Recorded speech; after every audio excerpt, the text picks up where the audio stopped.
Don't talk about playoffs. You kidding me? Not a game. We talking about practice. We thought they were, and we let them off the hook.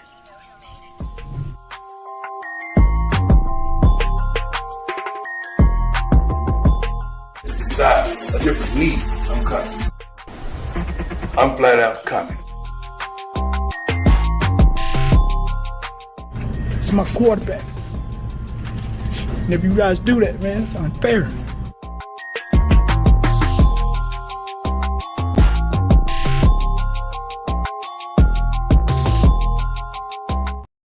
Hello, everyone, and welcome once again to another edition of the Sports Report Podcast. I'm your host, Mr. William D. Morgan. Please forgive me if I sound kind of rough. I just found out today that I had a sinus infection. I'm on antibiotics and taking some steroids.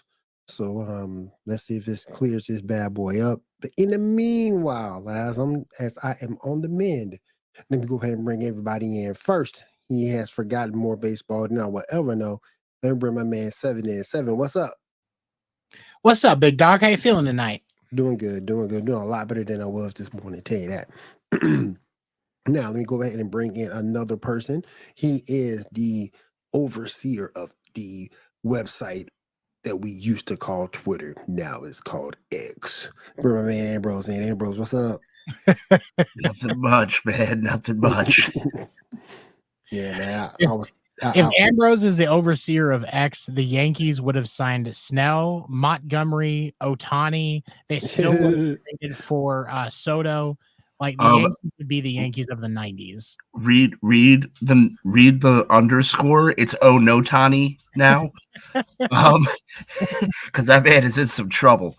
Yes, he is. Good That's what we're going to talk Lord. about first. Good Lord.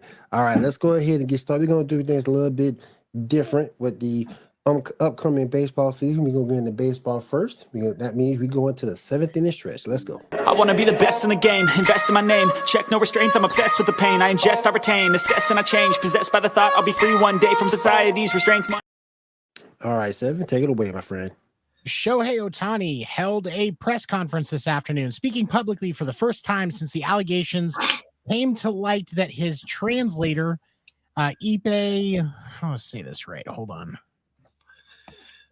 Ipe Mizahura allegedly stole well over $4 million. I've seen several different numbers, but the one consistent seems to be $4.5 million in money that went to pay off gambling debts that were owed to an illegal bookie. Information first came to light Thursday when it was announced that Ipe had been terminated, and that it was due to allegations of money being stolen from Shohei, and then information actually was coming out from Shohei's legal team saying that there was a legal investigation that had been started. And then, of course, Friday, Major League Baseball announced that they are doing their own investigation into the allegations.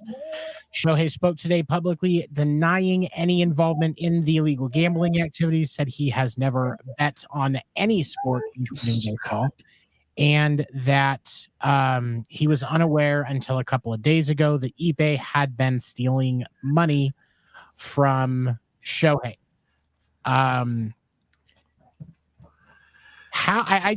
hope that one day I am so rich that somebody can steal $4.5 million from me, and I'm just like, bro, this kind of sucks a little bit. Man, that's over 2 years of his salary, but he makes so much money from endorsements. He probably isn't even touching game checks like an asshole. I mean, yeah, I agree. Like, I lose $5, and I'm like, damn, I was gonna buy a McChicken with that.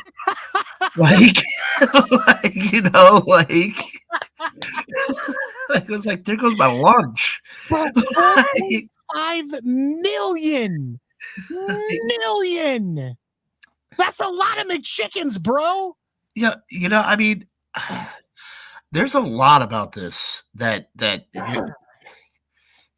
we have to, like, if we're going to keep doing this show throughout the season, it's just something we're going to have to keep an eye on and communicate with each other behind the scenes, because there's just going to be so many moving parts. For one thing, if you have that much money, whether you're stealing it or whether the allegations against Ohtani are true, sports betting is widely accepted now. Why are you going to illegal bookies? You're 4 hours away from Vegas. Get on a plane. Here's the thing, though. Ipe works for a team.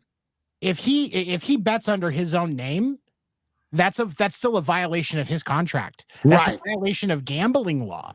Right. He can't, because he works for the Dodgers, legally he cannot bet on baseball at all, whether it's for the Dodgers or not. Okay, that explains that. Actually, now that you put it in that way, because I'm like, things are what, because I guess. What happened to Calvin Ridley? Yeah, if you go through the proper channels, you'll still get screwed. So yeah, I guess. Yeah, and that's and with Calvin Ridley, he didn't hide that he was gambling. He was away from the team. He didn't think it was going to be a problem since he wasn't active because he was on leave due to mental health issues. And he got a 1-year suspension for that. Yeah, he lost a lot of money on that too. He lost a lot of money, plus the $18,000 he lost betting. Yeah. There's been the discussion about, the comparisons with Pete Rose. And I was supposed to have a video tonight. I talked with my good buddy Craig, who I co-host our baseball-centric podcast. This year it will be called Podcast Name Deferred. We are going live with our first episode, not this coming Sunday, but the next Sunday. And we will go back to our previous schedule that we had 2 years ago, where we're running on Sunday nights. Craig and I will be running things, but of course we're going to have Ambrose in. Hold on 1 second, man. Don't mean to interrupt, but I got to bring somebody else in. All right. He is the CEO. Oh, fuck this guy. He is the CEO. Oh, is this the guy that works for Ando? Yes. Yes. He is the CEO of Walmart and trailer parks in Nebraska. He's about to take his power and extend it out to all the great states in these Americas. Let's bring my man Dan to dig in. Dan, what's up, man? Go on and expand that power, sir. Go on and expand that power. You guys talk an awful lot of shit when I'm offline. An awful lot of shit when I'm not on the screen. Jesus Christ, Dan, you've been fucking juicing yourself? Jesus. A little bit. You need to share some of your tips with Fernando Tatis so he doesn't have to get ringworm again. Oh, yeah. Damn. Hey, I got those LeBron guys. Dan got those muscles like waiting for Ohtani to be cut, like the guy behind the tree. he over there juicing. He over there juicing with AJ Styles, man. Damn. Oh, shit. Okay. So anyway, back on topic. I did get a chance to talk with Craig, and I asked him for some similarities with the situation versus what was seen in the Pete Rose incident, where he ended up getting banned from baseball as a result. Now, the first thing I learned was that the process for banning Pete Rose took actually a couple of years. He was still coaching while the whole thing was going on. Yeah, he was. I know that. It was. I remember watching the news report when he got banned. He was a player manager. Yeah, he was. And I was scared. Craig actually at one point after the allegation, I thought he was one of the first ones not long after the allegations, but I was wrong. So I apparently must have made some shit up. But Craig did get to interview Pete Rose after the allegations were made public and the investigation was still going. He denied doing anything wrong. Didn't feel like he did anything wrong with what he did do. And this was a very slow moving process. Pete had been betting on his team. He had been changing jerseys during the game so that he had more game worn merch to sell to pay off gambling debts.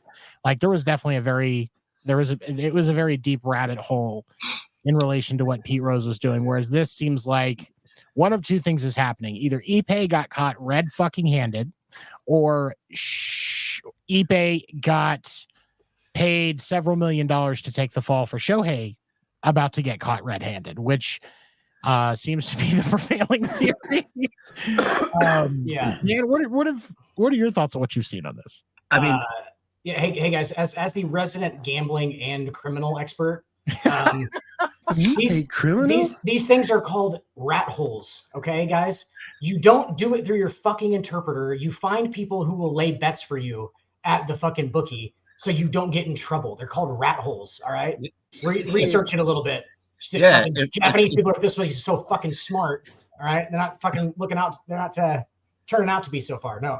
if he went through me, it would have cost a lot less than $4.5 million. I would have just been like, give me a McChicken. Yeah. Run the slips, man. Let me get a combo. Buy me dinner while I'm on the way to the bookie. Like that's How much travel? Let your boy, let your boy get the combo meal real quick. I hook you up. Well, it's so weird though, because like, did he take the fall, or it just seems like, I mean, the gambling addiction is a sickness. It's a sickness, bro. It really is. It is a sickness. It's worse than any addiction I've ever seen. Honestly, like it's bad. And so I don't know if it's whoever gets into it. I mean, Shohei could have got into it, and now he's let the dude take the fall for him. But I doubt it. I bet it really was. I mean, I bet it really was, dude. Like I bet he just had a fucking game. I think you also have to take into account that gambling, it's taboo in America, but it's a huge part of Japanese culture. It's not really taboo in America, though. I mean, it used to be. It used to be. People are warming up to it now. But now, no. It's dumb. It is important to note that sports betting in California is still illegal. So still 2 hours away from Vegas, right? Or Arizona. You can do it in Arizona too. I sports bet I bet money on sports all the time. Was he laying the bets in the United States though? That's the way it looks. It looks like it was he was laying bets through whether it was Shohei or Ippei. The person that was doing it was placing bets through an illegal bookie, and the wire transfer that apparently caused this to be known was to an illegal bookie to pay off $4.5 million in gambling bets. Now it is one thing that is worth noting, and this is something I've seen a couple of times over the last few days. I spent a lot of time on Twitter this weekend seeing what was being said and what people were hearing. And one of the most consistent things I saw from people that have played with Shohei is that he does not follow a lot of other American sports. Doesn't sports bet. They were all saying he never really did that. Doesn't really follow other American sports. It's not his style. So if he's sports betting, but he's not following the sports, like, I'm confused.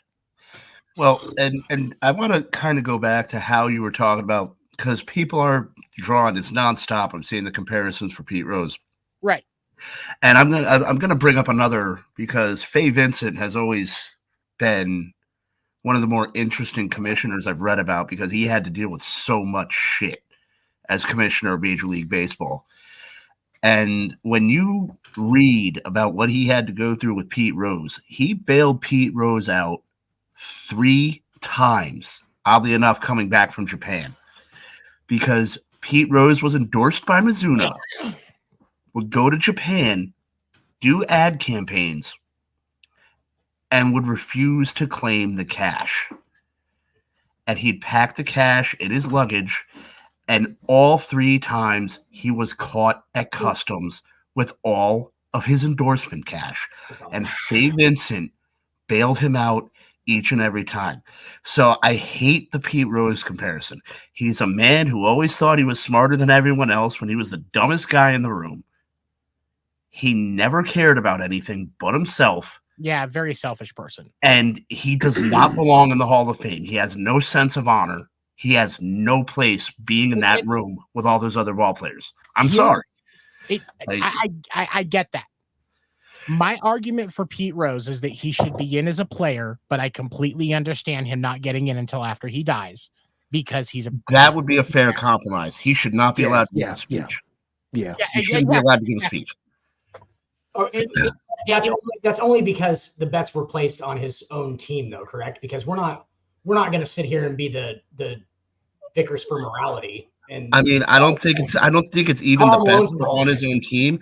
The guy did not care. It wasn't like, oh, I got caught and I messed up. He was always trying to get one over on everybody. But he had 4,000 hits. Once, and this was something that Craig and I talked about. Even once it was completely known what all had happened, Pete Rose was adamant that he did not do anything wrong. And to cut in, when does he admit it? When he can make a buck off it. And I don't care. He did it. Yeah. But he also doesn't see that he did anything wrong. And the Hall of Fame is for fucking good players. Right. And the Hall of Fame is a place of honor. He's in the museum. The museum belongs in there. He's got artifacts. You can't avoid him. Yeah, but it's a place of honor. Okay, so Karl Malone's in the NBA Hall of Fame. He disrespected the game. He walked past it. But understand this. It's a slippery slope because, and you keep moving the goalposts because the Hall of Fame is supposed to be for what you've done on the field. That's what I'm saying. Yeah, that's what the Hall of Fame is supposed to be. So when he's, if I can have the floor for a minute, if he's in that dugout after what happened in 1919, and every day he's walking past a huge 10-foot sign that says no gambling, and he looks at it and laughs and disrespects the game every day, he deserves a pass still. If he's betting on his own team, yes, I would agree with that theory. But you're saying like regardless of whether he's betting on his own team, if he's just laying sports bets and it says don't sports bet, fuck then off. Why wouldn't he just admit it? No, he has 4,000 hits. It doesn't matter. Wait for you to miss it or not. Exactly. You go in for what you've done on the field. Exactly. That's what I'm saying. But you also should respect the game. Right. And I'm sorry, we're not going to agree on this, and I respect you guys' point of view.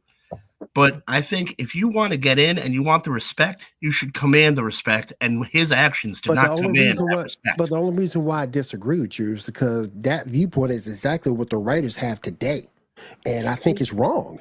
Because when you go back, don't get me started on the writers. There's a lot of things they do wrong. Because when you go back and you look at it at the end of the day, some of this stuff, like anything, things evolve, things change, and that's what you need to do. But you evolve and change. Things evolve and things change, but that doesn't change the fact that he openly and willfully disrespected that game on so many levels at so many times and is unapologetic about it. So why should he get a pass? Be consistent though. Then every other guy who has disrespected the game then doesn't get in the Hall of Fame as well. They don't. There's about there's seven guys. There's 7 guys that got banned in 1919 that should be in the Hall of Fame. But no, but listen, here's what I'm saying. When in regards to Pete Rose, because first of all, Shoeless Joe should be in the Hall of Fame. I don't give a care about Shoeless Joe, Eddie Seacott, Swede Risberg, what's his name?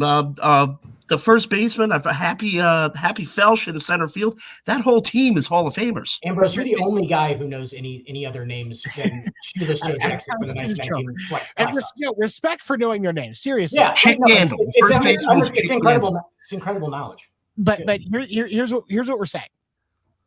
Pete Rose gets in for what he did on the field as a player. He does not get recognition for anything that happened after that. And he shouldn't, because let's be honest, it's not like he was the greatest fucking Major League Baseball coach to begin with.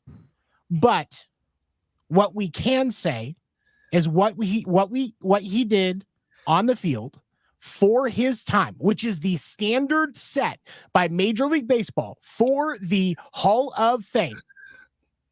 What he did on the field for his time, you cannot tell the story of that era before he started coaching without talking about what Pete Rose did on the field.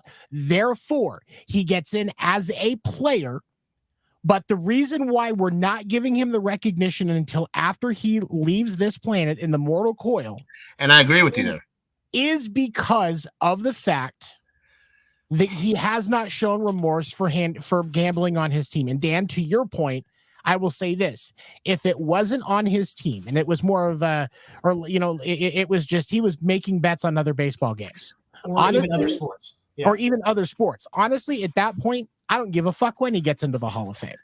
Okay, but let me just say, Mickey Mantle and Willie Mays were banned from baseball well after they retired for simply being greeters. I mean, obviously the bans were lifted. I mean, But gambling was so taboo. Willie Mays and Mickey Mantle, two of the best players ever to set foot on the field, were temporarily banned for taking jobs as greeters in casinos. I'll take Ambrose' argument, by the way. I'll take Ambrose's argument if he bet on his own team. If he was literally making changes and stuff to shave points and to change the outcome of his own games and gambling on them and actually changing outcomes, I honestly don't think he should be in the Hall of Fame because that's But he wasn't doing it on his own team, though. He was. He was. He Yes, was. He He was. was. He was betting on his own teams. There were times when he was, but there were also times where he did not make, and this is documented, there were times that he did not make changes to his lineup that would have better helped his team to succeed in certain situations. Right. In-game things that he did not do that he should have done. So there is question to his conduct as a coach. And that's why I don't have a problem with the criticism of Pete Rose.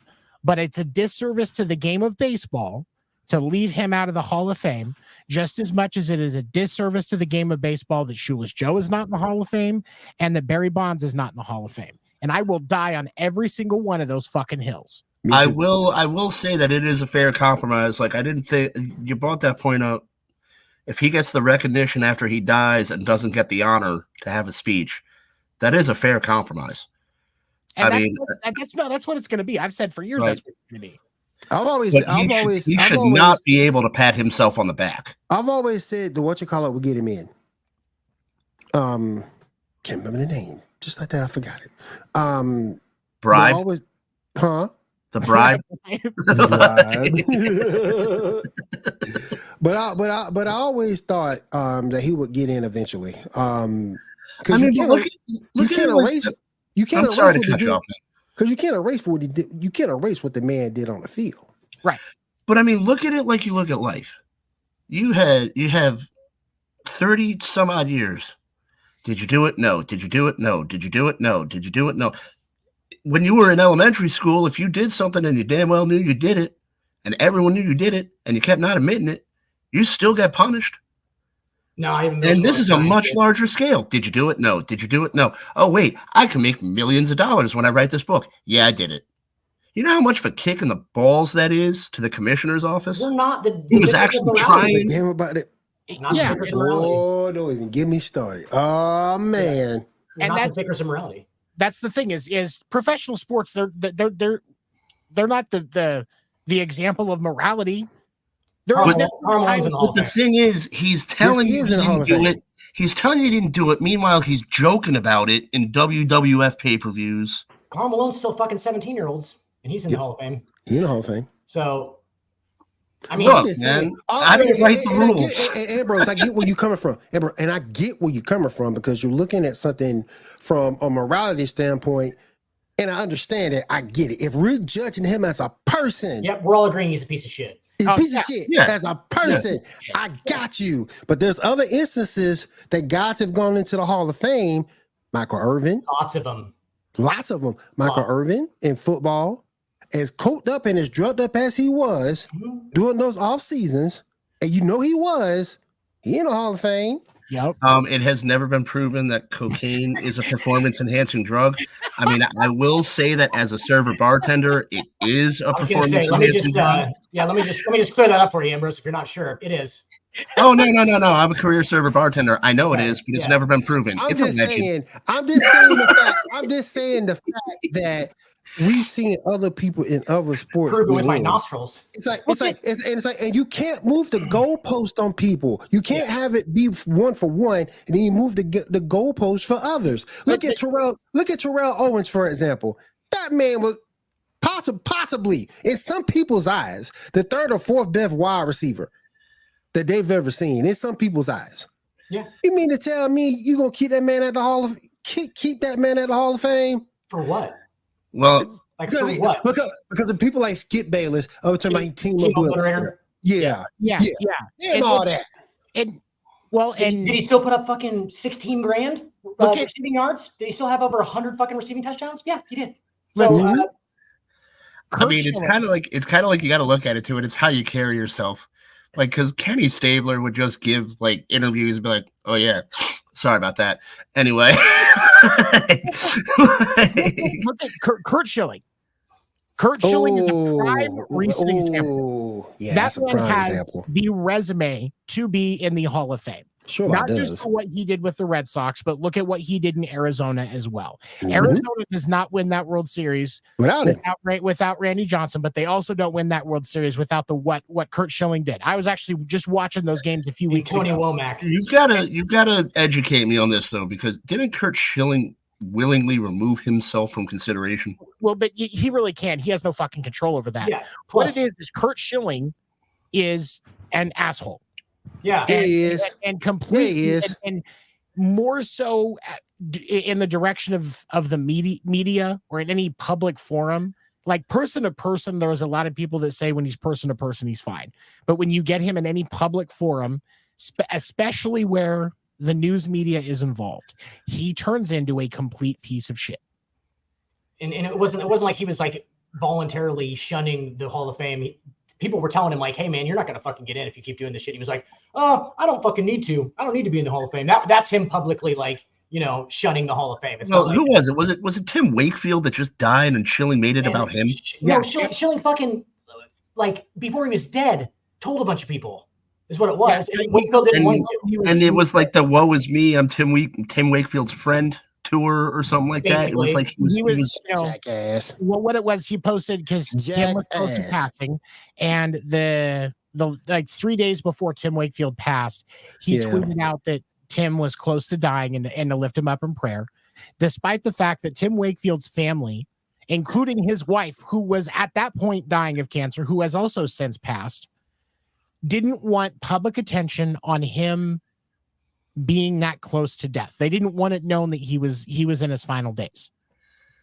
They just wanted it to come out after. And some people are like that. Like I've got a friend, obviously, after I say the case, I'm not going to say the guy's name, but he's got MS. And, like Annapolis is kind of like a tight-knit town. So when he got the diagnosis, like, "Hey man, you want to do some fundraisers? We can organize some golf tournaments. We can do this. We can do that." He's like, "Honestly, man, I just want to deal with this privately. I don't want people making themselves martyrs. I don't want people saying they know me coming out of the woodwork." And I think that's all Wakefield was trying to do. I think Wakefield wanted to keep it with just him. wanted to die in peace. And it was like a Norm Macdonald thing where Norm Macdonald was like, "I just want to die. I don't want treat you differently. Everyone will treat you differently after that. If they know you have a terminal illness, everyone will treat you differently than they regularly would if you didn't have a terminal illness. That's what they don't want. They don't want you to they don't want to be treated differently. I agree. Yeah. Let's look at Schilling's numbers though. Okay. Across let's see, close to 500 games, 216 wins, 146 losses, a career ERA of 3.46. So what separates him from Kevin Brown? Just World Series rings? Because Kevin Brown has what, 4, 5? What? 5 what? No, Kevin Brown is 0. Yeah, that's Yeah. No, I mean, but what separates Schilling's stats from Kevin Brown? I think it's got to be rings. It is. He had It is. two That's huge World Series runs. Two for teams. He had 2 because hold on. No, he wasn't in Boston in 2008. So it was the Boston run, the Diamondbacks run. The original. And he has the moment with the bloody socks, so people are going to know that when they're voting. And then what about that time before the D-backs and Phillies? He was with the Phillies for like 9 years. Did they make a run at any point? No. Was he on that? No, they had in the middle of the 90s. They were on the World Series. They were in the World Series. Was he on that team? Hold on. So that would have been probably what was that, 96, 97? No, it was earlier than that. Because it was they lost to the Blue Jays. So it's probably early 90s. Okay, so he went 93. He went to so then he would have been on that because he went to Philly in 92. Let me look it up real quick. 93. It was okay. Toronto over Philly in 6. Yeah. Yeah. So he pitched in, and his hold on, where's it at? His ERA that year was just over 4. It was 4.02. So that's, I mean, and he pitched 25 games that year. Like he is the definition of a solid Hall of Fame pitcher. And because he was so fucking vile to the media, he will never see the Hall of Fame while he's alive. Even because with what he said, the Veterans Committee won't touch it either. Nope. I'm thinking the Veterans Committee. He's such a piece of shit. He made A-Rod look right. And I'm thinking it's going to be the Veterans Committee that ends up getting Pete Rose in. No, well, they can't. It's technically what it is Pete Rose. Technically what it is Pete Rose can't get in because of the rules of the Hall. The Hall of Fame itself has a rule that if you're on the banned list, you can't be in the Hall. So it doesn't have anything to do with the writers. The writers can have 100% vote. The Hall will say no. If he gets lifted, the Hall doesn't have a standing to keep him banned. But anybody on the permanent ineligible list, you're not allowed in. So if he gets removed from the list, he can get in, but he's still on that list. And what will happen is when he is close to or after death, the commissioner at that point, in paying respect to the passing of Pete Rose, will lift the ban. And then the next time there's a chance to put Pete Rose in, whenever that committee meets, whatever year, they'll put him Pete Rose will get in posthumously. That's exactly what will happen. Kurt Schilling won the co-World Series MVP with Randy Johnson, by the way, in 2001. In 2001. And Randy Johnson was probably like co-MVP my ass. My wife is getting popped in the mouth now when I get home. Yes, well, or she's getting pounded with that big unit. This is some bullshit. He was a runner-up for the Cy Young in the Arizona, in the year that that Arizona won the World Series. He was 10th in MVP votings, which means somebody put his name down. He was an all-star that year. He did the same thing so he did that back-to-back in 2001 and 2002. And then in the Boston World Series year, he did it again. All-star, second. Yeah, he was a runner-up for Cy Young. And then he got a recognition vote for MVP. And all he had to do was sit back, count his money, and keep his mouth shut. Yep. Game two of the 2004 World Series, by the way, was the Bloody Sock game. Bloody Sock game, yeah. And that's the thing is there are some of these players that are like Pete Rose. They're not going to get in until they're dead because of how much they pissed in the media's Cheerios. Does anybody remember who won the World Series in 2005, by the way? White Sox. Good call, Ambrose. Yeah. I just like White Sox. What the fuck? Yeah, because that was an off year. It was Ozzie Guillen and the White Sox. They ran Jermaine Dye was the fucking World Series MVP. Another product of the Major League Farm System, the Kansas City Royals. But yeah, no, it's and so that's the thing. But then there's other guys like I believe that Barry Bonds will get in through a Veterans Committee vote. Yeah. Well, see, that's different. That shouldn't even be an issue in the first place. I mean, you can't. That's like my high school calling me now because I cheated on every test I took in high school. I can say it now. Whatever. I'm 40 years old. Yeah. Oh yeah. I mean, they coming for you now. That's like my high school calling me now and being like, "Hey, man, we got to take your diploma back." They're coming for you now, buddy. We know you cheated, Ambrose. We know you cheated. Like, but it wasn't even. But it wasn't cheating. You can't retroactively.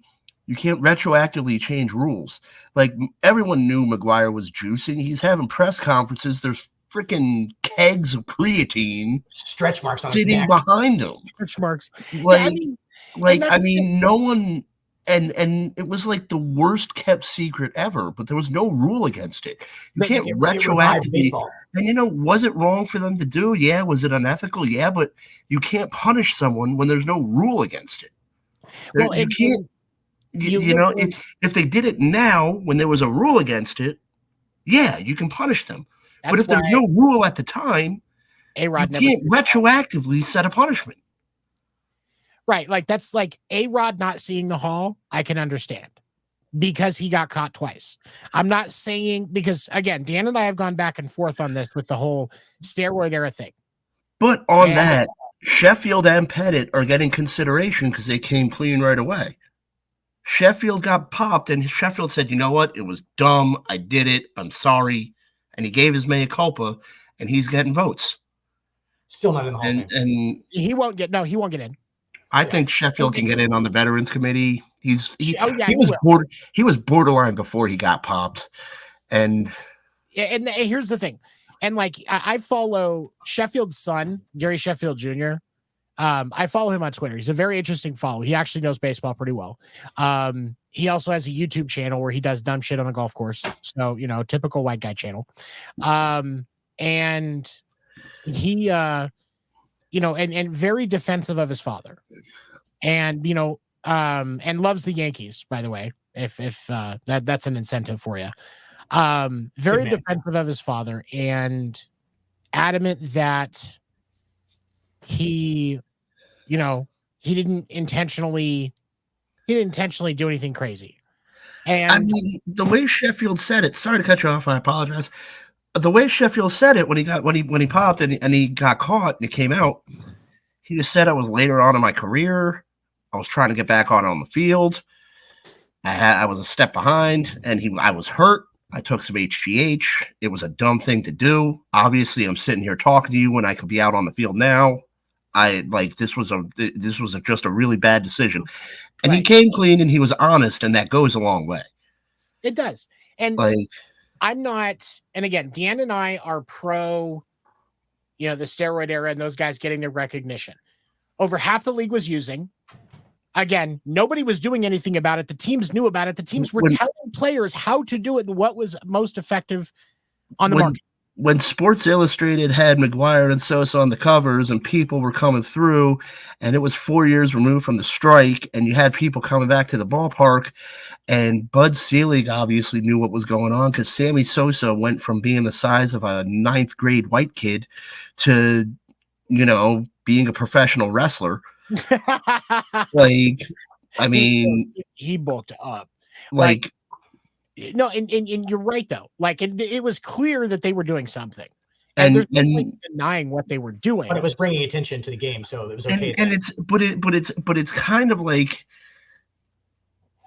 it's more unethical to me for the league because you knew these players were doing this and they were making you money, right? But now that they're not making you money anymore, you can say, "Oh no, that was bad. We need to keep them out of the hall." But Bug Selig's in the hall. Yep. The manager, and I don't even understand because he was a terrible owner. He was. He was a terrible commissioner, but he's a terrible owner. There were multiple managers and owners whose franchise profit was built on the success of players that were fucking juicing, are sitting in the hall, and Barry Bonds missed out, and David Ortiz got in first fucking vote. I am wearing a David Ortiz jersey right now. For anybody watching that's like, what the fuck is his shot? No, David Ortiz was juicing when he in 2003. I also am not against DHs making the Hall of Fame, but a DH making the Hall of Fame on the first ballot, that's just weird to me. That's unheard of to me. Paul Molitor, I think, did it, but Paul Molitor has an ungodly amount of hits. David Ortiz was more clutch in his career with Minnesota and with Boston than almost anybody else in baseball history. Yeah, he was. But I am wearing a David Ortiz jersey as we speak. One of my favorite players to ever play for the Boston Red Sox. It's one of everybody's favorite players. I'm a Yankees fan, and I like David Ortiz. But you can't convince me that David Ortiz deserves to get in first ballot as a career DH when Barry fucking Bonds did not get in at all during his standard eligibility. Barry Bonds is 700, 500 club. His 500 club. Let's also not forget he was on a Hall of Fame trajectory with the Pirates before any of this ever came into play. Completely before he even does a steroid ever in his life, he is a Hall of Famer. He is before he ever does it. Yes. Barry Bonds signed the largest single-season contract in Major League Baseball history in 1992 for the time of $4.5 million for a single season. Shohei's interpreter just pissed that money away to a gambling to a bookie, but pie gal, you know. Yeah. Okay, guys, I want to throw a hypothetical out here. I'm going to give some stats without giving the name, and I'm going to ask if you'd give a vote to put him in the Hall. I like this game, Ambrose. All right. 194 wins, 112 losses, got a solid 3.51 ERA, threw a no-hitter in a perfect game, and has 2,293 strikeouts over a 16-year career. Do you vote for this person to get into the Hall of Fame? Any rings? Yes. How many? Let me see. 3. All in the late 90s to early 2000s? 1 in the mid-80s. Oh, wow. 2 in the late 90s. Okay. Oh, shit. We're not trying to guess the player. We're saying, should he get in? He didn't hit that. That's a Hall of Fame. That's a close to Hall of Fame resume. That's close to Hall of Fame. Yeah. Yeah, but it's not Gooden, and he did cocaine, and no one's ever going to vote for him. Dwight Gooden. Oh, yeah, Gooden. Yeah, Dwight Gooden. I mean, that's not bad. I mean, that's really not a bad. I would. Yeah, but Brett Saberhagen gets more votes than him. But again, hey, here's my thing. Here's my thing, and this is why I think we're all fickle as sports fans, and these writers are just out of their freaking fucking minds. Because when you go back and you look at it, I'll keep saying it. Your performance on the field dictates what you do after your career, not how you just fucking treat the media. I think the way the Hall of Fame is structured in baseball is crap. I mean, because I look at it, don't mean to cut you off, Joe, but no, and it's a different sport altogether. But I'll take somebody. Let's say we go to the Pro Wrestling Hall of Fame. I love Coco Beware. Don't get me wrong. Can anybody sit here and tell me Coco Beware a Hall of Famer? That man was driving the damn car for Vince McMahon.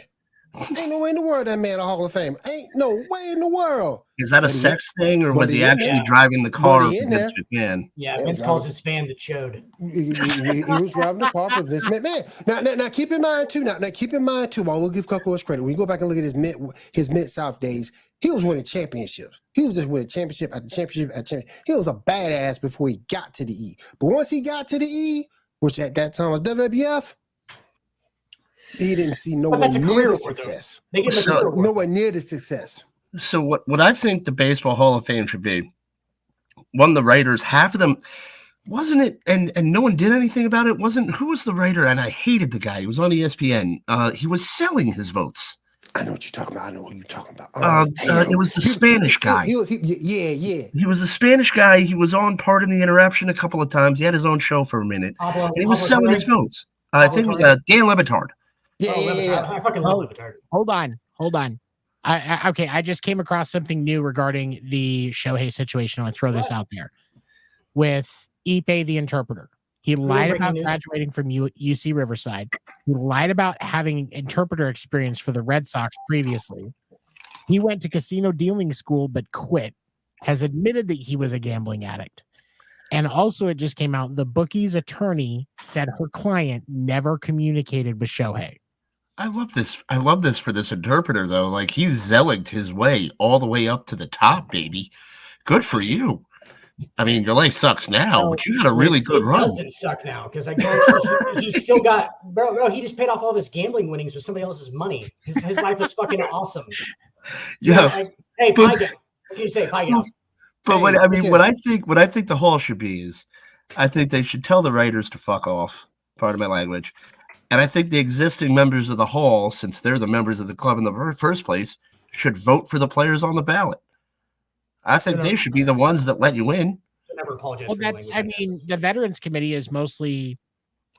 And that's the way it should be, though. The existing members of the hall. That's how every prestigious club works, anyway. It's not like when you go to the Magician Mansion. I forgot what the name of the place is. We're just on MasterChef. That's why I'm bringing it up. But like the place where all the magicians meet in California, it's not like they're like, should we let this guy in? I don't know. What does the press say? No, they're like, okay, let's put it to a vote. So Ambrose, you're the guy who watches all the cooking shows while they're on TV all the time. That's why they have ratings, because it's a person. They're worried that it's gonna, if they cancel all those shows, that he's just gonna, unalive himself. And so like, we gotta keep this guy. I like watching Gordon Ramsay yell at fat people. It's a national pastime. Yeah. If something makes you feel better about yourself, it's a good show. People get mad at me for body shaming. Oh my gosh. People get mad at me for body shaming me. I mean, I don't like Lizzo, but What? Hey, that's the future that's the future Death Star. Do we have the Kyler Murray? We're talking about, man. Come on. Do we have the Kyler Murray with the twisted up thing? The future Death Star. Oh my god. Shit. Oh my god. Like, yo, you got cast in a new Star Wars movie. Really? What's the part? You're the Death Star. And then and then the last thing, there was one. Well, yeah, season starts this weekend. We're wrapping up. They're doing some exhibition games over the next couple of days in everybody's stadium, kind of, doing the. Yeah, I saw the schedule. Some teams are playing like their minor league teams. There's some college teams playing some teams. Right, and, just getting some exhibition time. The Yankees are playing the Mets. And then I believe that. Hold on. Opening day is either Thursday or Friday. Yeah. Well, is the Soul series the opening series? Are they opening with that, or what's going on? Because I haven't been really reading about what's going on with opening day. Are we opening in Korea? No, absolutely not. Well, we opened in Japan one year. The next year we're opening in Japan, but the Soul series already happened. That was last week. Yeah. Oh, okay. And Yamamoto, in his pitching debut for the Dodgers, got the absolute shit kicked out of him. Yeah, he did. Gave up 5 runs in the first inning. Yeah, he went like Wait a minute. He went like an inning and 2/3. Gave up fucking like 5 hits. I didn't even get a chance to send the Dodgers their case of Popeye's biscuits, and they choked anyway. Yeah, I don't get that joke. Can somebody explain that to me, please? The biscuits thing. I don't get it. The biscuits are so dry, right, that when you eat them, you choke. You have no coat. You have nothing. They're so dry. Once you start trying to eat them, they choke you up. Better be sending those Dodgers some cinnamon. Okay, here's I'll explain it like this, Dan. Popeye's biscuits are drier than Lizzo's pussy at a Weight Watch meeting. Yes, you have to. I mean, you have to have a soda with your fucking Popeye's chicken. Guys. You guys idiots. Stop eating biscuits without soda. Dude, rewind the clip. Look, 7, I don't know if you've noticed, but Dan runs Walmart, and Lizzo's pretty much like his target demographic. I'm in the marketing department. I'm in the get shit done department. Like, those stretch pants aren't going to sell themselves. They hired me for loss prevention. They hired me for loss prevention because I got caught stealing there so much. Damn. At one of those catch me if you can scenarios, they were like, we can arrest you, but we'll just learn from this guy. I'm still trying to figure out why do they have those elderly people trying to stop you from doing anything? I mean, at the end of the day. When I asked this question. Walmart was one of my first jobs out of high school. And I asked this question. And they said that them doing it was twofold. First of all, wait, what are we talking about? The greeters? Yeah, the greeters. Elderly greeters. It was twofold. First of all, it was jobs that an elderly or disabled could do, where they could put them there. Second, it was just a deterrent because it's somebody there Yeah. So you have to ask the question, am I going to be able to make it past him? And they said it actually dropped theft by over 50% just by putting greeters at the door. Dude, I will fucking straight fullback a fucking old lady.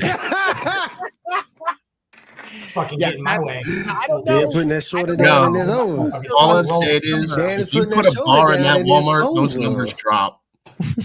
Those numbers drop if you put a bar in that Walmart because that greeter is getting decked.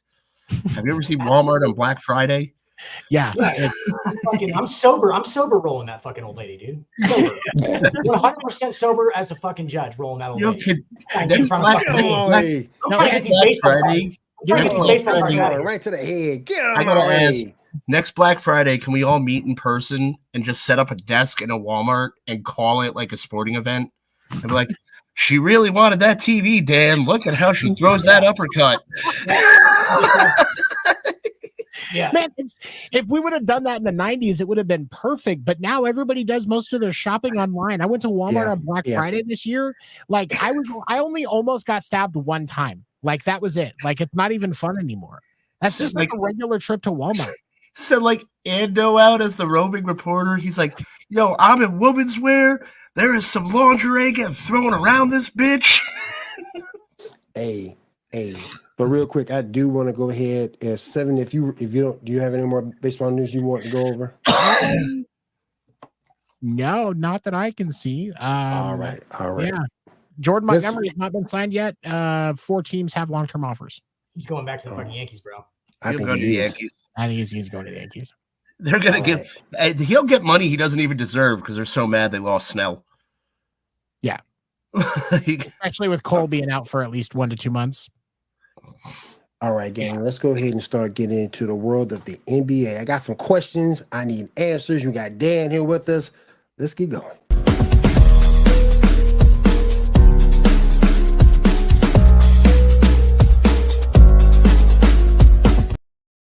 All right, Dan, it looks like as we wind down the NBA regular season, it looks like Jokic is going to repeat as MVP or win MVP again, rather.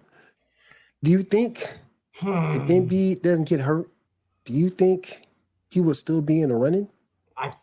Yeah, I mean, he would still be in the running, but like, I feel like this is so Steve Nash and the Phoenix Suns, like system style MVPs at this point. Like, I'm not saying that I think Jokic is a better player than Steve Nash. I'm not saying that, but what I am saying is like, this is a system type deal where he's just winning games in the regular season.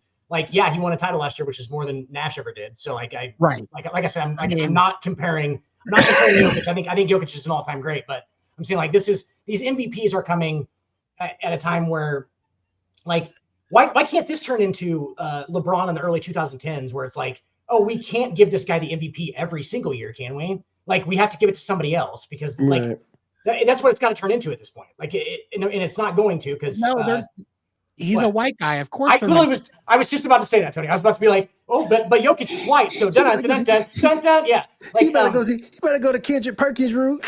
He's not really white, though, guys, in the sense that we think of white. Why? What makes him not white? Did he have sex with a Kardashian? He's European.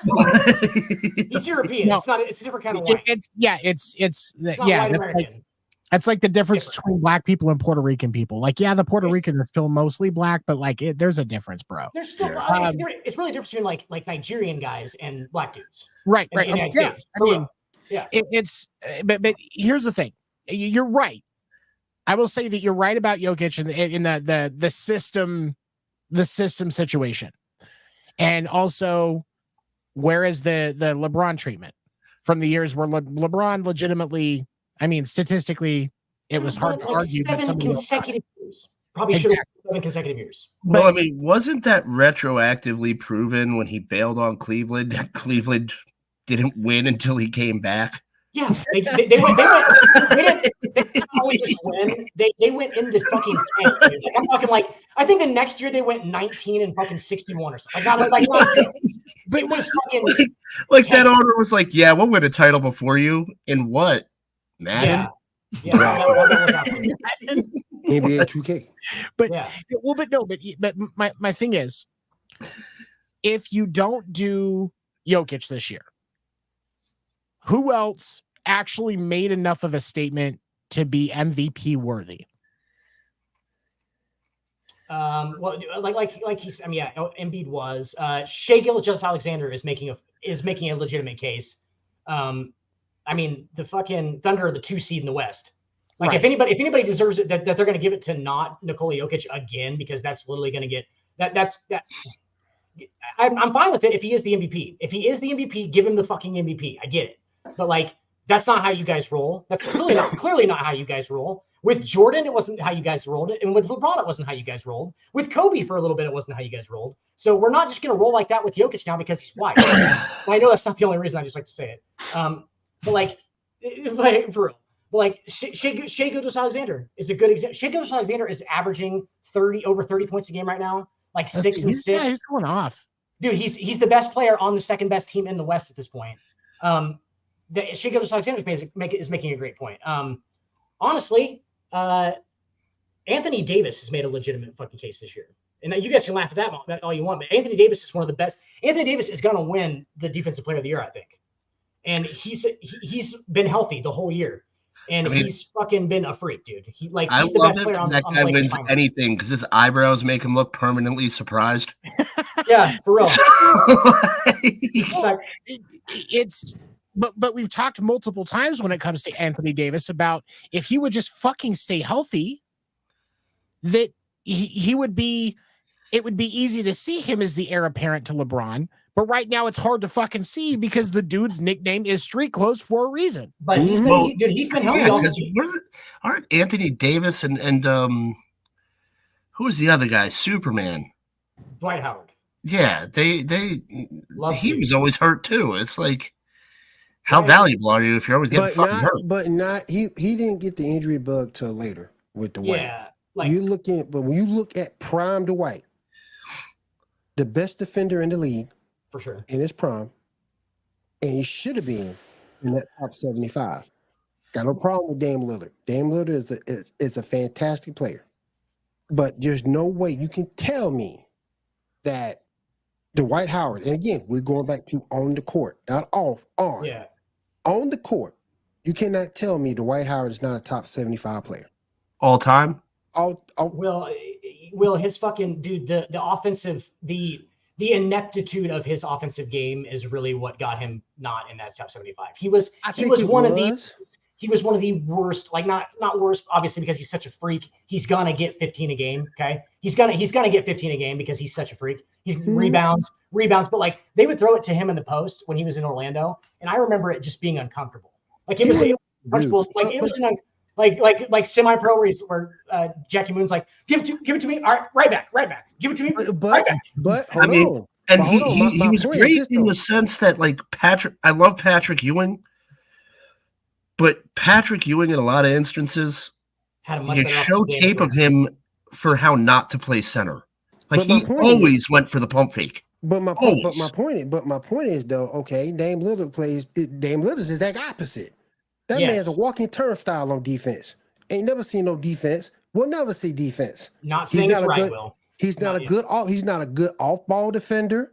He's not a good defender in space. That's why you had to go get Patrick Beverley. But my thing is this. What does Dwight Howard have that Dame doesn't have? That's a ring.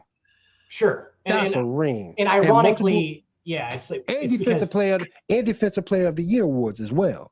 Yeah. And Dwight suffers because, like, ironically, defense isn't sexy. You know what I'm saying? Like that's really what, and like Dame is just one of the, like, per se game wise, one of the sexiest players. So he gets like the glam sort of, you know what I'm saying? Like he really does. Cause like he's the shooter. He's a fucking, he's Dame time. He's all fucking clutch on offense and shit. That dude I agree with you.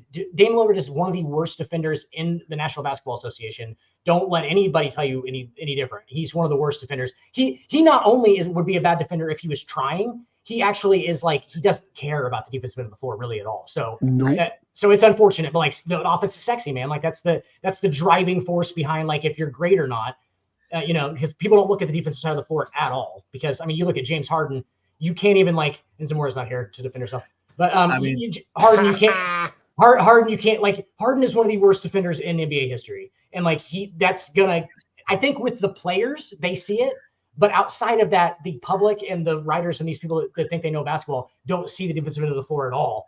And so they're just like, oh, well, fucking Harden almost averaged, or he did average a triple-double or blah, blah, blah. It's like, yeah, he also didn't play on one end of the floor. I Like, mean, at all, half guys. the time you're watching James Harden play basketball, he's not even bothering to run back on defense.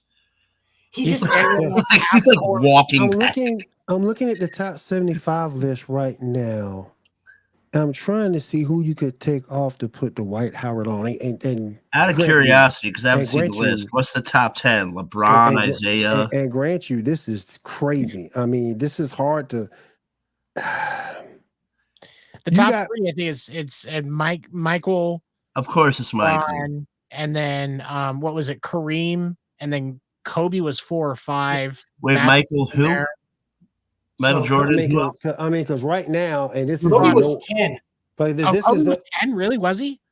Because this is, and the list I found is in no particular order per se, but yeah, there's some heavyweights on here. Kareem, Ray Allen, top 10, is Jordan. I mean, I put Jordan, Isaiah LeBron. Thomas in the top 10. I mean, Great Freaks already on it. Carmelo, I got you.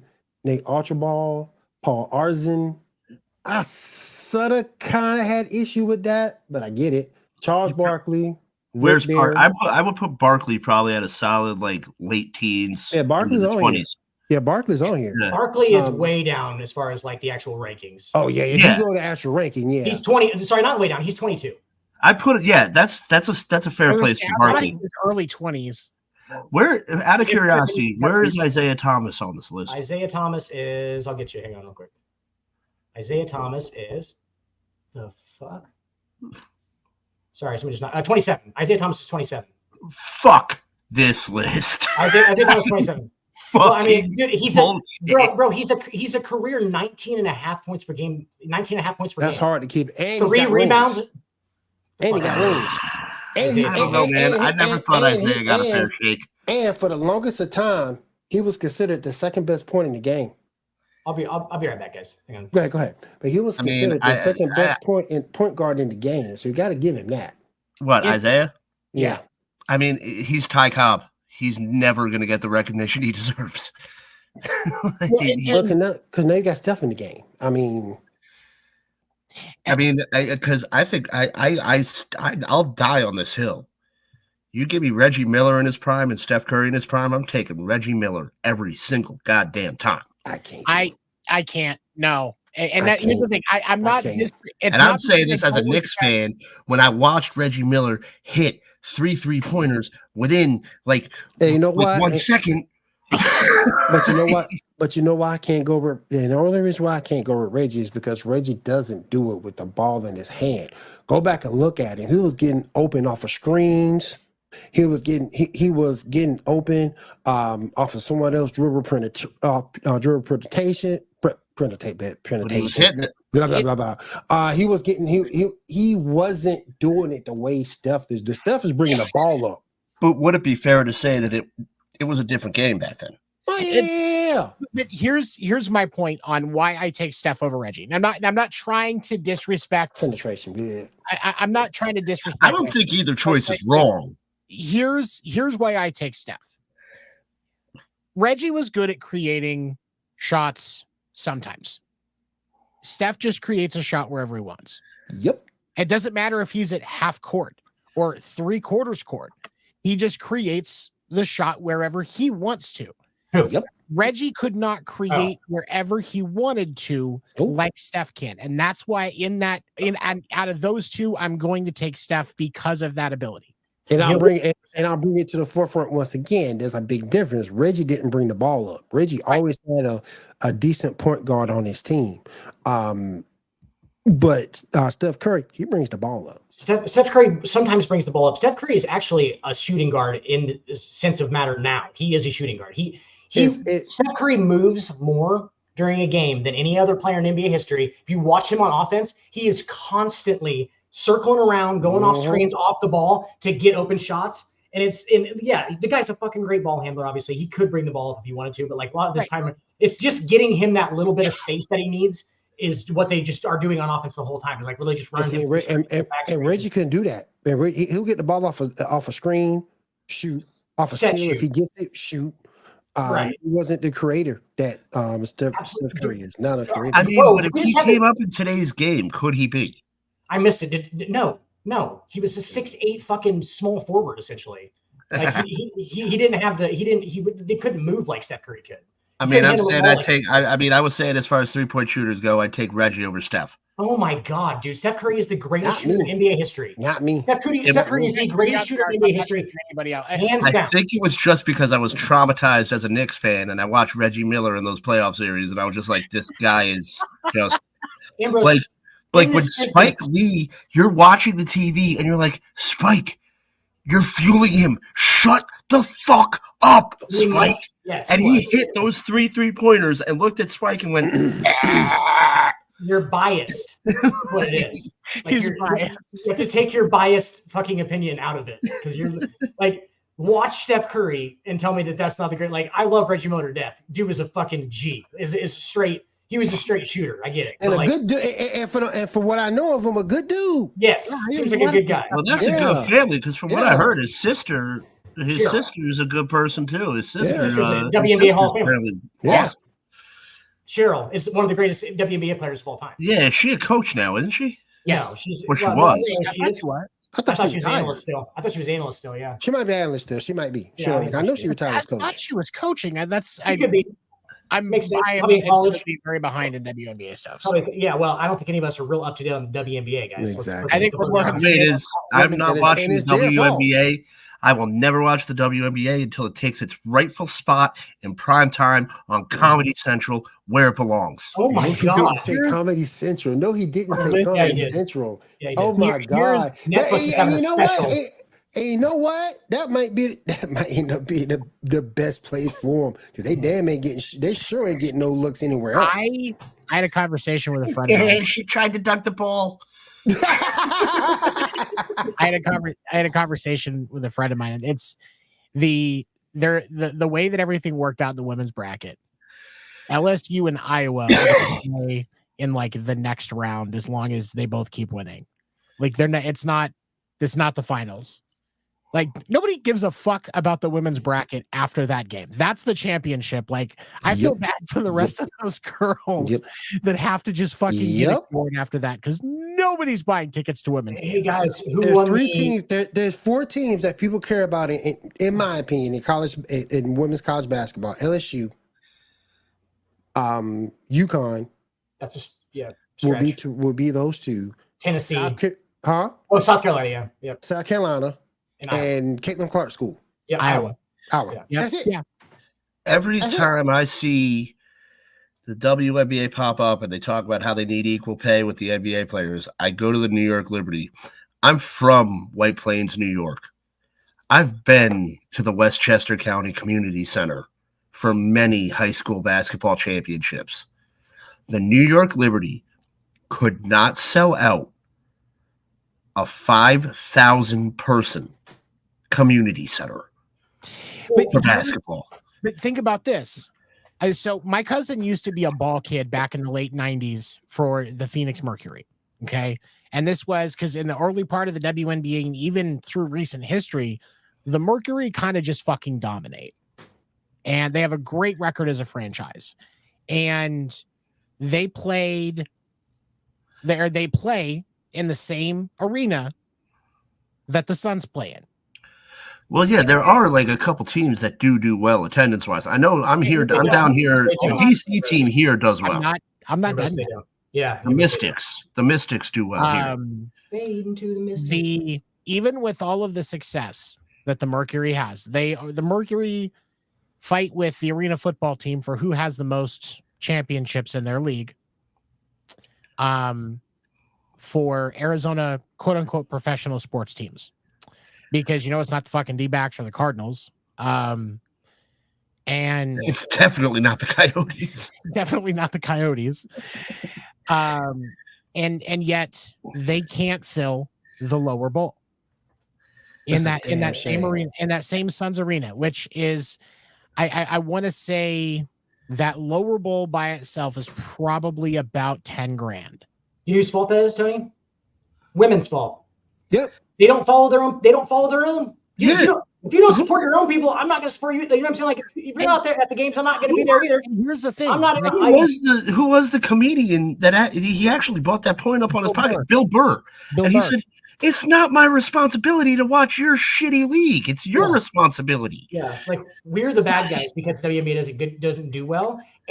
Not as entertaining as the NBA. I don't care if you're a fucking woman or a man. If you put somebody who's never watched a fucking basketball game ever in their life, an alien, in front of a fucking screen, is like, hey, which one of these is better to watch? Which one's more entertaining? They're gonna pick the NBA every fucking time. It's not a thing. It's well, I mean. And you got to these people, these girls are going to Adam Silver like, we demand equal pay, and Adam Silver is probably like, you do realize like LeBron James keeps your league alive. None of them demanded equal pay. What was happening was they weren't even getting their merch they weren't even getting their merchandise fucking cut. They were just wanting they were wanting their compensation to be in scale. Because Kelsey Plum went on a podcast and talked about this, and the video is fucking fantastic. Yeah. If I find it again, I'll send it to you. They weren't wanting, the same game checks that guys like LeBron and Steph and all that. They understand their value there. But when somebody goes and buys a Kelsey Plum jersey from a merch store, from the WNBA merch store, why? All five of the ones that they sell a game. Yeah. Kelsey Plum doesn't see anything off of that. Why are you buying this jersey? I came in last place in my fantasy football league. She doesn't see her $46, she doesn't see her $46, which is like, it's still, that's a slap in the face though. It's your fucking jersey. You like, college players get to control their likeness now.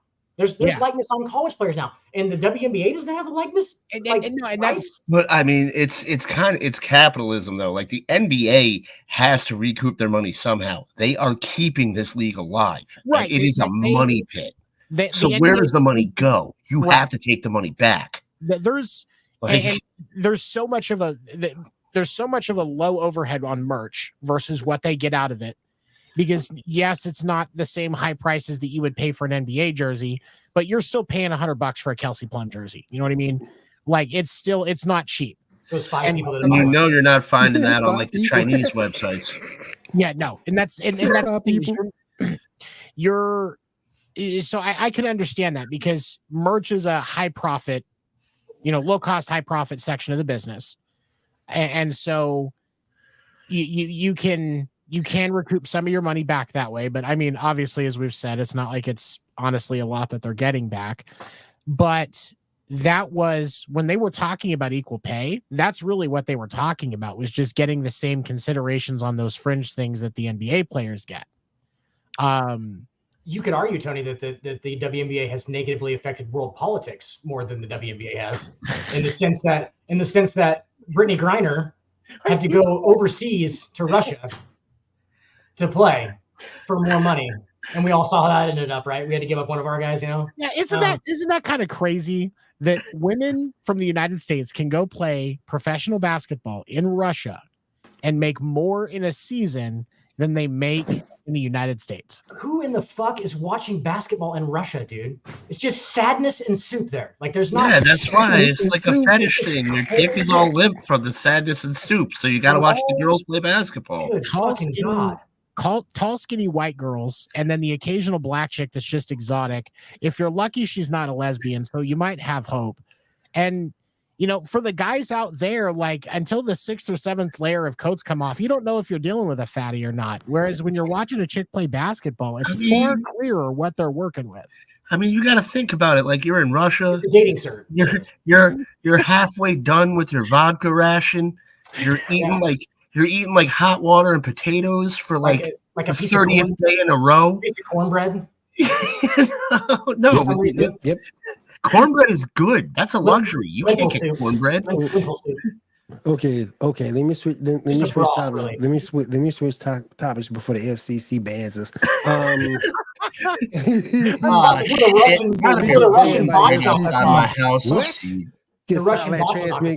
This satellite transmission by the FBI has been confiscated. Have you ever seen the picture of fucking Putin riding the horse with the shirt off? Yeah, fantastic, dude. You No. know, That's some we America don't, shit. we don't have to worry about being raided by the Department of Homeland Security right now because they're at P. Diddy's houses. So we This is got true. we This What is is got that? What? No, I'm That's more true. worried about That's true. Putin. We got some Putin- leeway, y'all. We got some Putin's the type leeway. of dude that would see this and be like, "Nah, these guys got to go." We got some leeway, y'all. We got some leeway Puppy. tonight. I do want to ask Puppy. one more basketball question. Then we'll get. I do want to ask one more basketball question. Then we'll get into football real quick. Yeah, Get the on spoil. outta The here. Lakers are going to go to the title. Yes, they're going to go to the finals. It's No, You're right. well, I wasn't going to ask that. I know. No, Oh, okay. I'm sorry. no, I Right. wasn't going to ask that, What's sir. that? No. Yeah, I'll field it. The Golden State Warriors are a heartbeat away from losing out in the playoffs. We have the Houston Rockets literally a half game back. Yeah. Can the Rockets overtake the Warriors? As a Lakers fan, I want the Rockets to overtake the Warriors.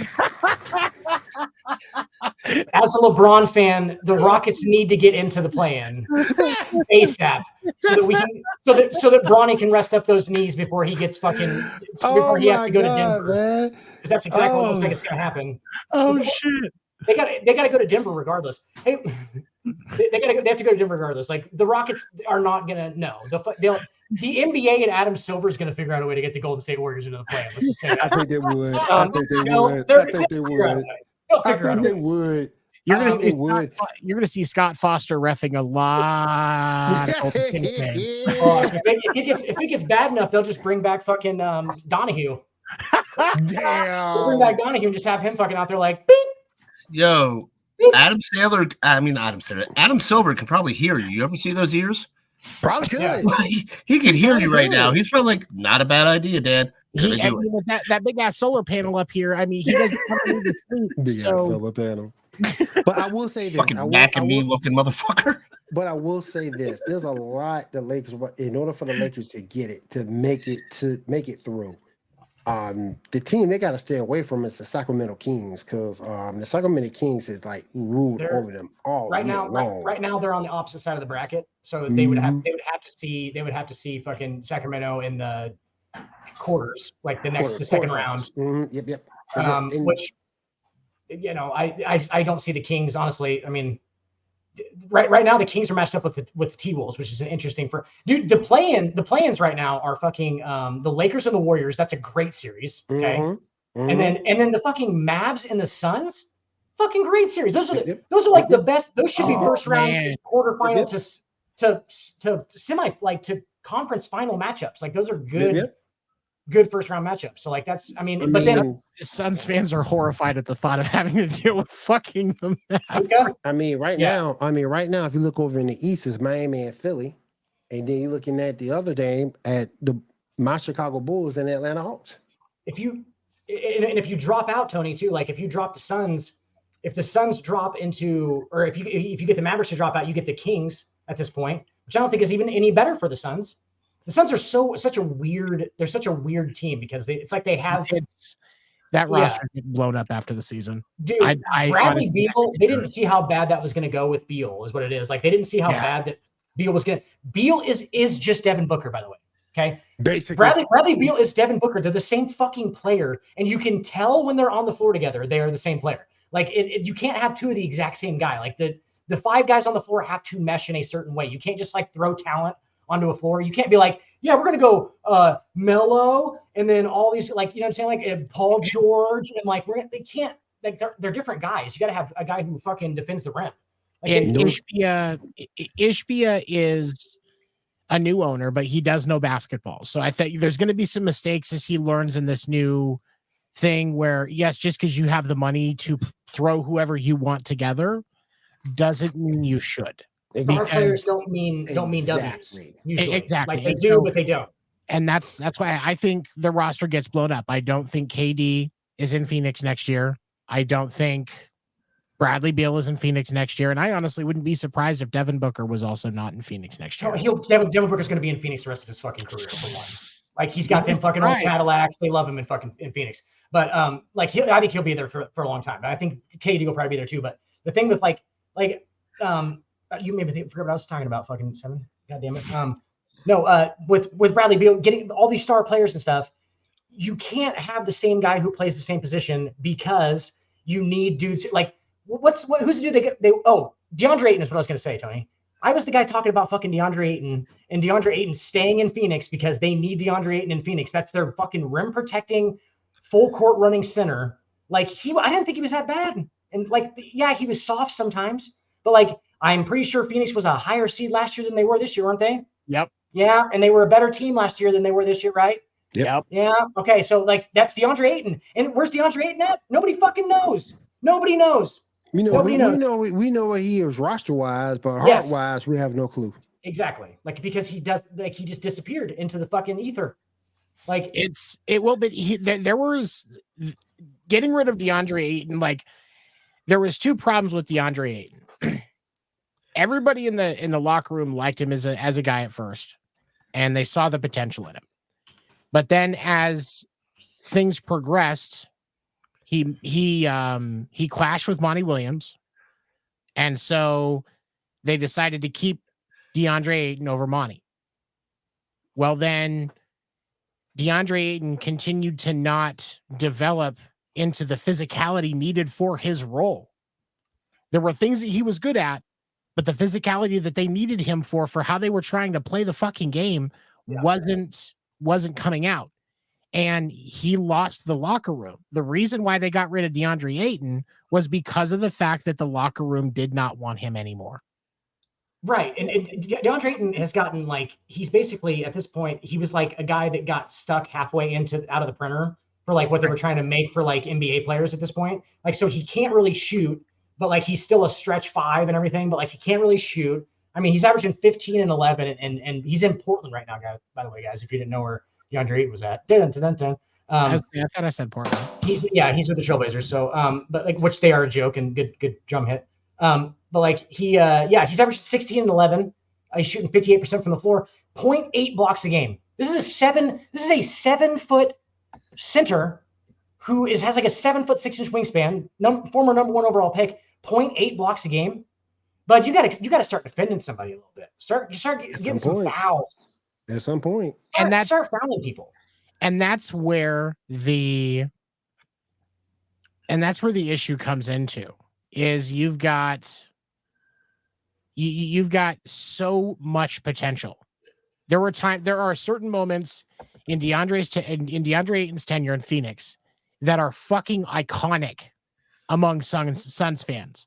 Like that inbounds in the corner in the playoff game was absolutely perfect. Right. You know, like there are just, but at the same time, in how he should be developing as a big into the physicality of the role when you play a center, he was not taking that next step, and they just gave up on him. Yeah. You know, it's. I've got a DeAndre Ayton jersey. You know that. Love the guy, but you know, he got stuck in the middle a little bit. He got fucking it was a wrong place, wrong time sort of situation. But you can't tell me the Phoenix Suns aren't better with DeAndre Ayton right now. No, I just think they got stuck between winning or trying to win and not trying to develop that young man. And I think that's the difference. For sure. They are trying at that point, they were in win now mode. So we ain't got time to develop. You need to come on. You just need to follow along. Well, you don't have time to develop. Replaced him with Yusuf Nurkic, who's basically like a fucking worse version of DeAndre Ayton. Yeah, and he's not doing anything either. Like in the Phoenix Suns groups, like in watching the fans talk, like he's lost most of the fan base. Everybody was respectful regarding the downturn in production because of him having to fast during the day during Ramadan. Like everybody was respectful of that because he's dedicated to his beliefs. But his production, even when he's able to eat appropriately, is still shit. Yeah, it's not like much like what he's doing all the time when he's, you know what I'm saying? Yeah. When he gets off of and I mean, when even growing up, there were a lot of NBA players that observed Ramadan.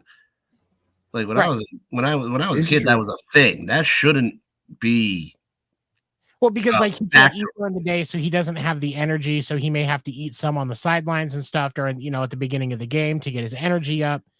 And so like I can understand like a little down clip at the beginning because of the time of what time it is when games play, the sun's already coming up later, stuff coming down later, stuff like that. But at the same time, dude, you got to deliver. You're a fucking professional. Along with the absurdity of you got to condition yourself. Along with the absurdity of starving yourself for a son daddy. But let's also Bull is fucking a really good player on that roster. Not the same kind of dude, but like Bull. I heard the Suns are having better team chemistry because they go bowling with Bull. So Bulls. That is such a fun name. Like that is a name that makes that is a name that makes me wish that Harry Carey could come back from the dead. Oh God. Bull, everybody. What a name. Hey, Bull. All right.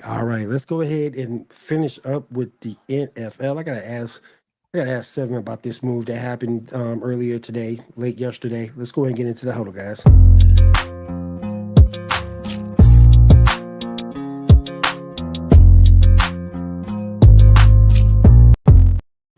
All right. The Kansas City Chiefs made a move. Yep. L'Jarius Sneed gets traded to the Tennessee Titans. What do you think about that move, Seven? I knew it was. I didn't know it was gonna be the Titans, but I knew Sneed was gonna get traded.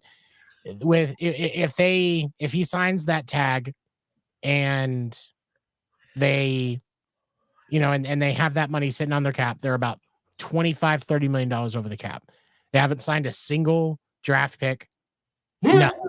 So I knew that's exactly what was going to happen. Right. Now, there's been some discussion on the compensation, and the only part that I don't like is the third round is a 2025 third round. I want it for this year. Right. I want it for this year, and I think that's because you don't know. Yeah, Tennessee's probably not going to do the best this season, but they're quietly building something. Not going to be able to sign the third rounder this year.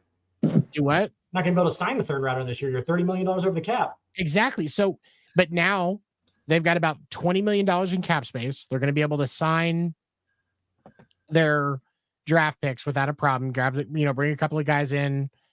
Maybe look at another free agent wide receiver. There's been some discussions about Odell Beckham Jr. I don't think he takes enough of a team-friendly deal for that to happen. Did they trade Patrick Mahomes? Can I ask a question? Does anything else matter? When okay, I just make sure. When Kansas City plays in LA, if Andy Reid is in the same city as Lizzo, does it affect the Tides? I think it might.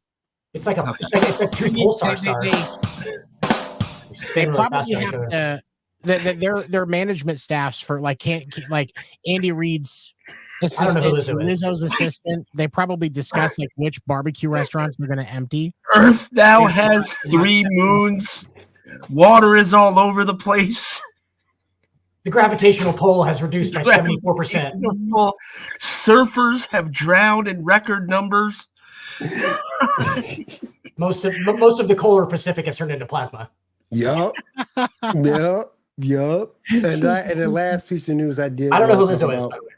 And the last piece of news I do want to go over: the NFL owners voted to ban the hip drop tackle. So fucking stupid. At the meeting. Oh, good luck with that. So are they just going to start sticking flags? It's on certain players on the field. What's really funny is players as a whole are against banning this.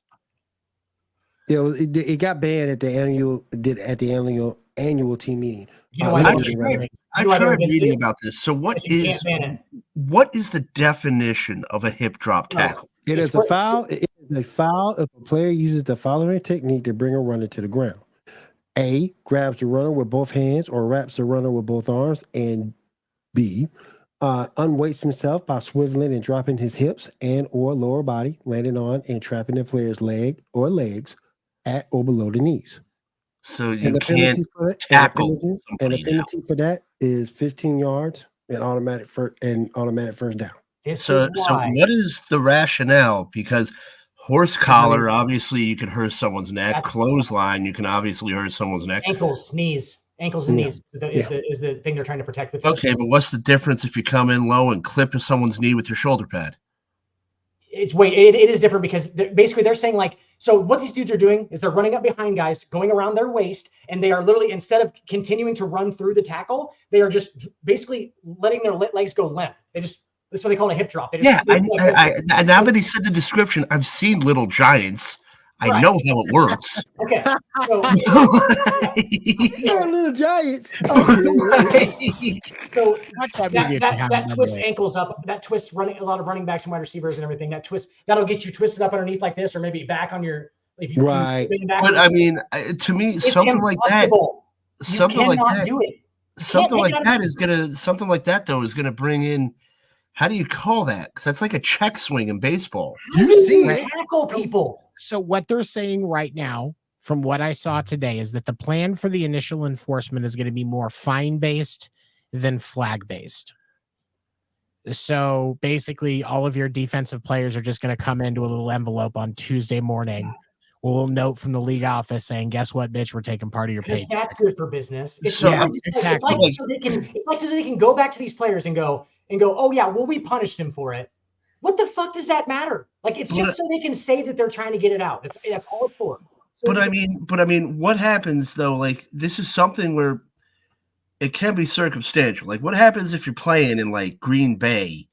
The fucking field is soaking wet. You tackle someone, you slip, and you're grabbing the guy by the legs. Next thing you know, you're getting a flag or you're getting fined. Yeah, but you're gonna have how do you pull a penalty like this? You're gonna have a stroke figuring out how it works because you can't figure it out. It's not a thing. Like it is impossible. You cannot take the hip drop tackle out of the game because it's fucking tackling somebody. Yep. I cannot stress this to you guys enough. Like, I have played football at a competitive level.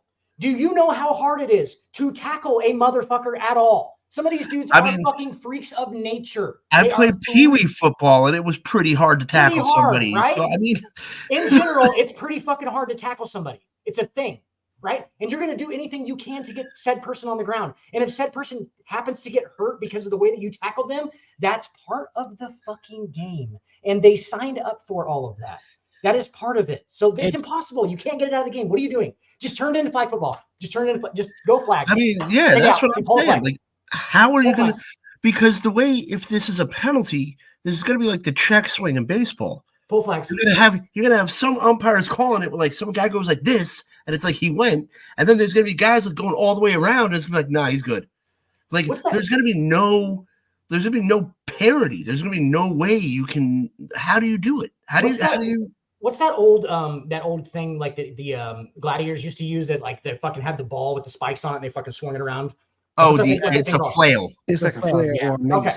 A flail or a mace. No, mace is the stick. The flail is the one with the chain. But the mace had a ball at the end. Nah, mace is the stick with the ball at the end. The flail is the chain. Yeah, it's the chain itself. Okay. Either way, that's like banning the mace, just the mace as a weapon from gladiators back in fucking the Roman times. It's like, but you can still use every other thing to hurt. Like, what the fuck are you talking about? Like, it's a violent thing that they do. There's no I'll even one up you on that. It's like the mace is legal, but you can't swing it. But just use it to like bang somebody, like use it to like fucking hold. Just use it to scare them. Yeah, don't swing it. You can't swing it around, but you can like just people with pick it up and use it to scare. Yeah, like they're just taking away ways that you can use these run things. up to them and put it in their face. Man, these guys understand what they do for a living. Just so like they know what they do for a living. They know that it's dangerous. And like that was part of the fucking thing at the beginning. If you guys ever watch a football game, which I know y'all do, you can't fucking not play it violently. That's actually what they teach you to do, is to be violent. It is in their it's in the whole thing. That's part of the thing. I mean, in the very, very limited experience I have on a football field, you're taught to just bring the person down by any means possible. Yes, because you have to. I mean, obviously things like the clothesline and the horse collar, those are things that lead to detrimental injuries that can kill someone. And those are clearly you can avoid those as a tackler. You can actually avoid, you don't have to run it. You can actually avoid grabbing up here on him. You can actually avoid that. Okay. Some of this shit, like the fucking head in front, like the helmet to helmet contact. Good fucking luck, guys. Good luck with some of those wide receivers running across the middle trying to fucking get your head out in front of them. Then you're not thinking about that. You're just trying to get a motherfucker on the ground. He runs a 4.2. Good luck being like, oh yeah, well, how am I going to size him up? Can't hip drop tackle or fucking helmet to helmet him. So I better hit him in one exact spot. Like, what the fuck are you talking about? You're making it impossible. You're making it impossible. It's like a fucking driver's test now. And that even makes it even harder for defenders now.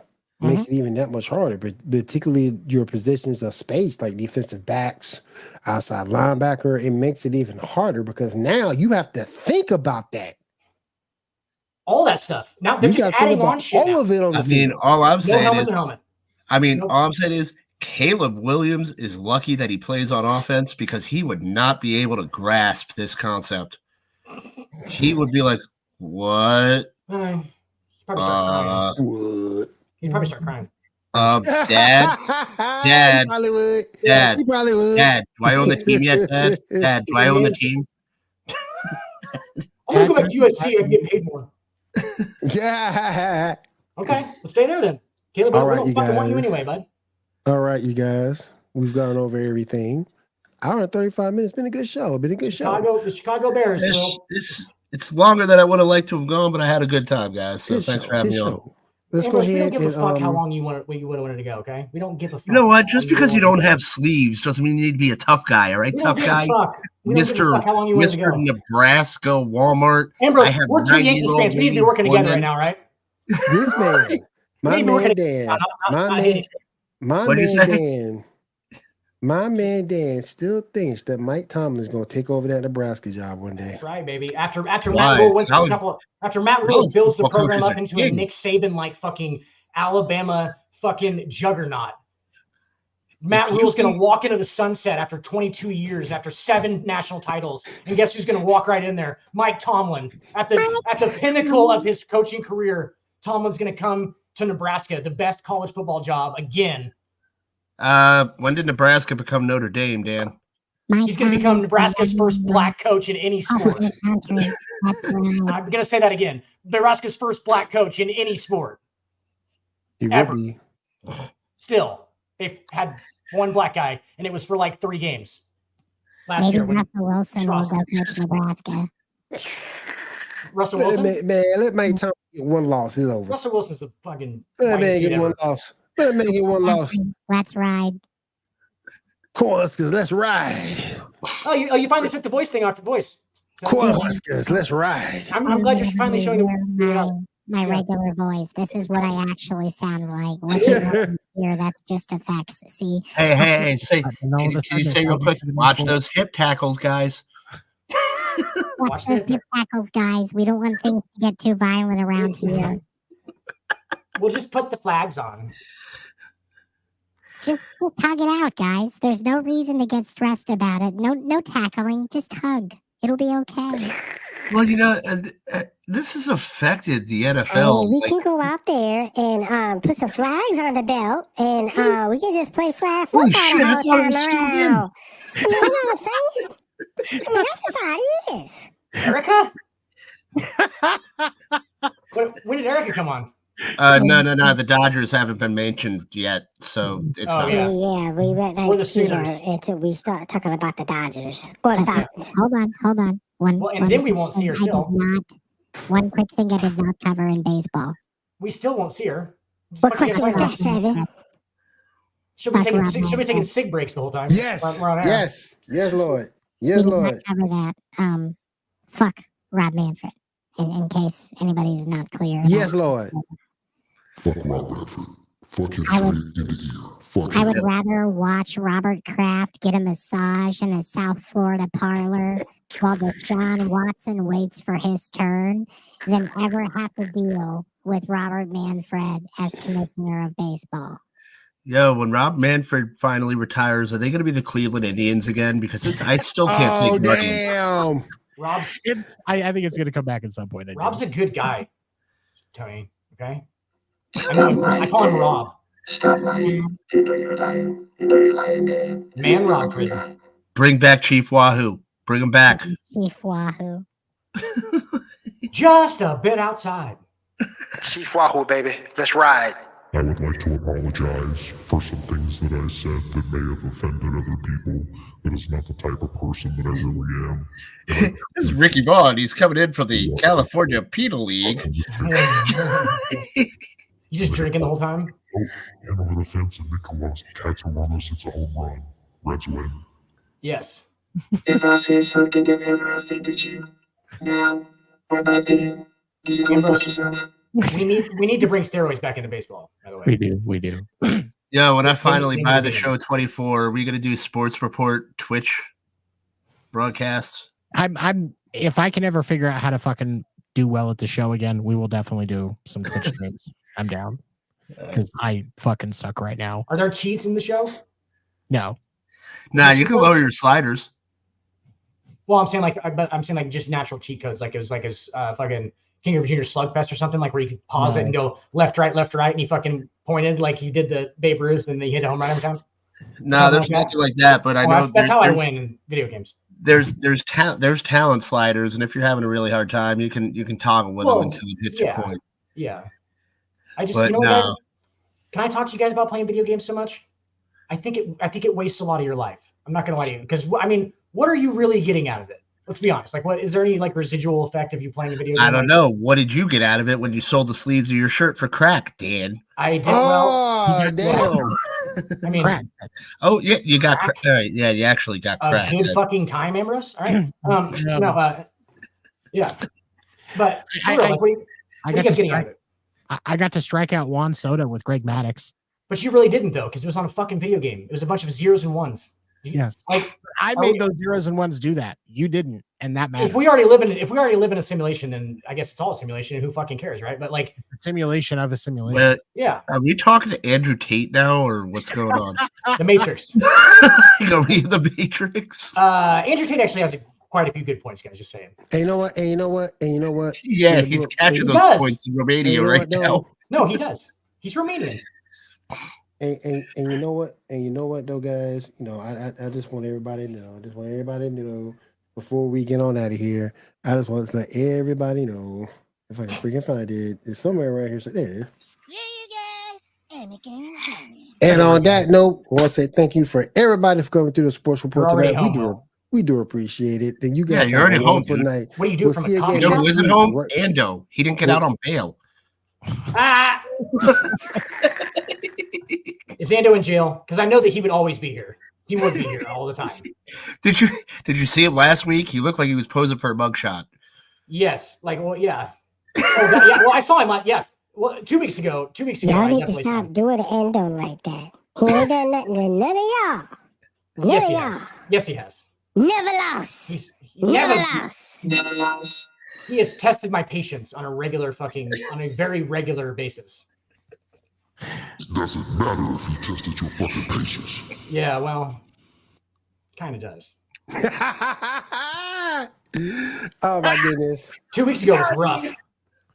Ando's birthday night was fucking rough. And on that note, we're gonna get on out of here. We'll see you guys again next week. I thought he was gonna start a whole new civil war. Whole new war. When he started doing, Ando doesn't have enough GI Joes to start a civil war. Slave voice. He started doing slave voice on the podcast. I want everybody here to have a fantastic night.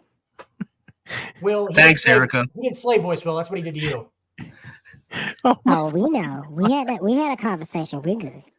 See you guys. You had to have a conversation with him, Will. We'll see you guys That's later. the fucking thing. That's the thing. Shut up, Dan.